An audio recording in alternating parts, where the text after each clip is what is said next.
오늘 하나님께서 우리에게 주신 말씀은 구약성경 오바댜서 1장 1절에서 9절까지 말씀입니다. 오바댜의 묵시라 주 여호와께서 에돔에 대하여 이와 같이 말씀하시니라. 우리가 여호와께로 말미암아 소식을 들었나니 곧 사자가 나라들 가운데에 보내심을 받고 이르기를 너희는 일어날지어다. 우리가 일어나서 그와 싸우자 하는 것이라. 보라, 내가 너를 나라 가운데 매우 작게 하였으므로 내가 크게 멸시를 받느니라. 너의 마음의 교만이 너를 속였도다. 바위 틈에 거주하며 높은 곳에 사는 자여, 내가 마음에 이르기를 누가 능히 나를 땅에 끌어내리겠느냐 하니 내가 독수리처럼 높이 오르며 별 사이에 깃들일지라도 내가 거기에서 너를 끌어내리라. 여호와의 말씀이니라. 혹시 도둑이 내게 이르렀으며 강도가 밤중에 내게 이르렀을지라도 만족할 만큼 훔치면 그치지 아니하겠느냐. 혹시 포도를 따는 자가 내게 이르렀을지라도 그것을 얼마쯤 남기지 아니하였겠느냐. 내가 어찌 그리 망하였는고. 에서가 어찌 그리 수탈되었으며 그 감춘 보물이 어찌 그리 빼앗겼는고. 너와 약주한 모든 자들이 다 너를 쫓아 변경에 이르게 하며 너와 화목하던 자들이 너를 속여 이기며 내 먹을 것을 먹는 자들이 내 아래에 함정을 파니 네 마음에 지각이 없음이로다. 여호와의 말씀이니라. 그날에 내가 에돔에서 지혜 있는 자를 멸하며 에서의 산에서 지각 있는 자를 멸하지 아니하겠느냐. 드마나 내 용사들이 놀랄 것이라. 이로 말미암아 에서의 산에 있는 사람은 다 죽임을 당하여 멸절되리라. 아멘. 오늘 이 말씀을 듣는 중에 성령께서 감동하셔서 이 말씀이 여러분에게 묵시가 되고 계시가 되고 예언의 말씀이 되시기를 바랍니다. 오바댜서는 구약 성경에서 가장 짧은 성경입니다. 아모스 다음에 있는데 한 장입니다. 신약의 유다서와 같습니다. 그리고 오바댜서는 1절에 나오는 것처럼 에돔에 관한 말씀입니다. 주 여호와께서 에돔에 대하여 이와 같이 말씀하시니라 그랬습니다. 여러분, 에돔은 에서의 후손이 세운 나라입니다.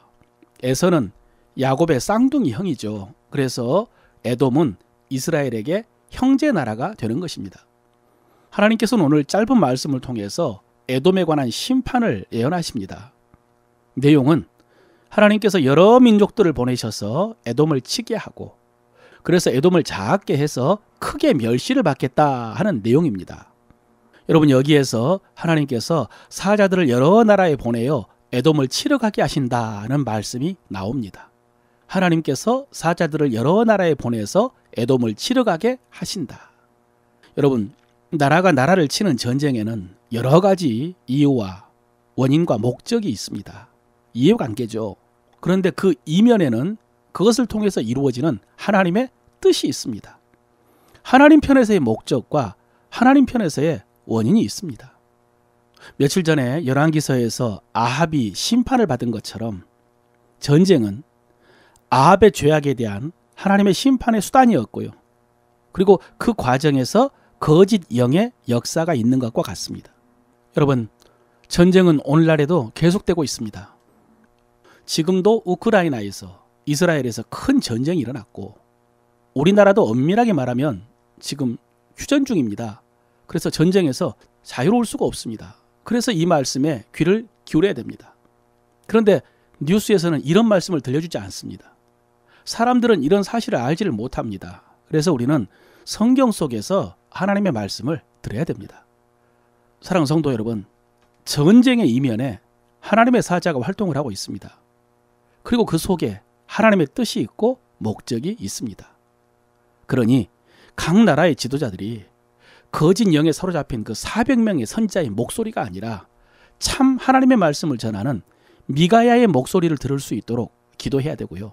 또 이런 일을 통해서 모든 민족에게 복음이 전거될 것이다 라고 하신 하나님의 뜻이 이루어지도록 기도해야 됩니다.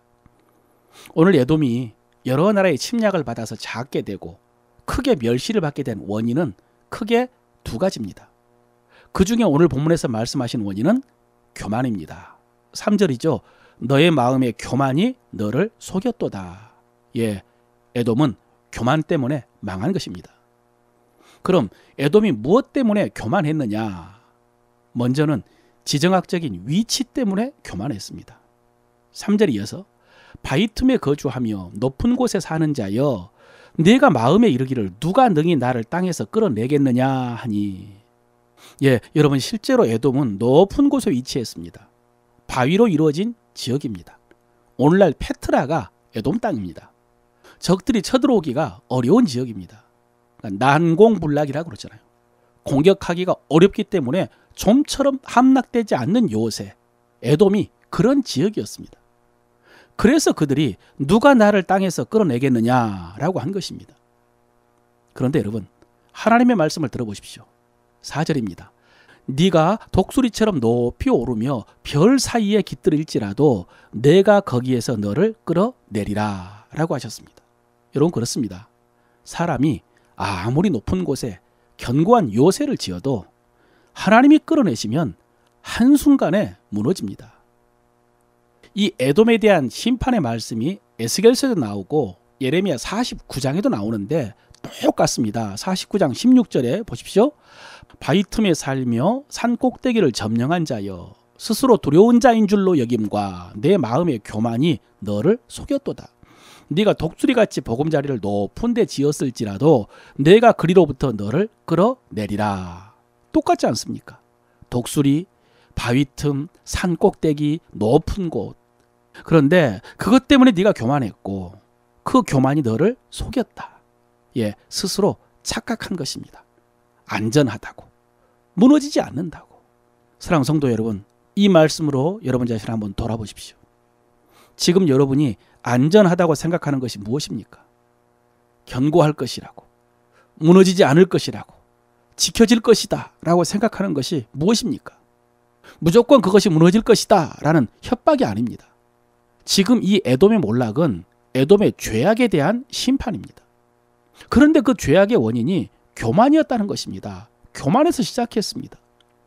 자기가 믿는 구석이 있어서 죄를 지을 때 두려움 없이 죄를 지은 것입니다. 그런데 그것은 자기가 자기를 속이는 것이었습니다. 사랑하는 성도 여러분, 기억하십시오. 교만하면 자기가 자기에게 속습니다. 자기가 자기를 속입니다.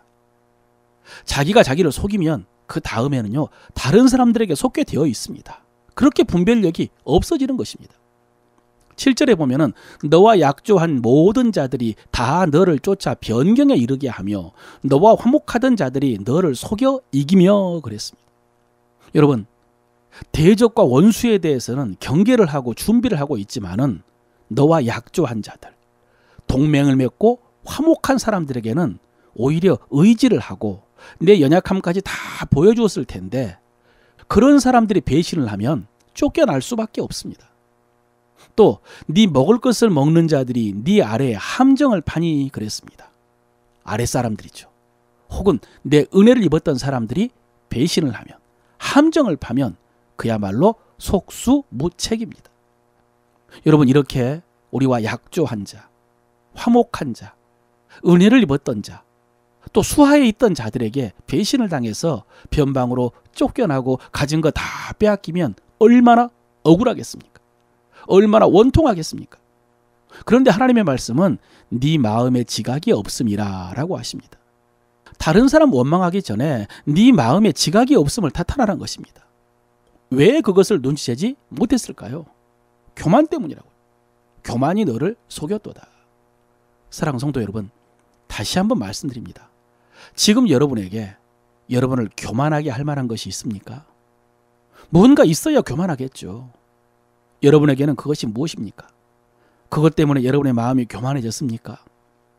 그것이 견고하고 안전하고 영원할 것이라고 생각하십니까? 그것 때문에 다른 사람들이 여러분의 편이 되어줄 것이다 라고 생각하십니까? 스스로 속이는 거짓말에 미혹되지 말고 오늘 하나님의 말씀을 듣고 깨어나시기를 바랍니다. 하나님을 인정하고 하나님을 의지하고 하나님께 순종하시길 바랍니다. 여기까지 묵상하니까 또 마지막에 베드로서의 말씀이 떠오릅니다. 베드로전서 5장 5절 이하입니다. 겸손으로 허리를 동이라. 하나님은 교만한 자를 대적하시되 겸손한 자에게는 은혜를 주시느니라. 하나님이 능하신 손 아래서 겸손하라. 때가 되면 너희를 높이시리라. 아멘.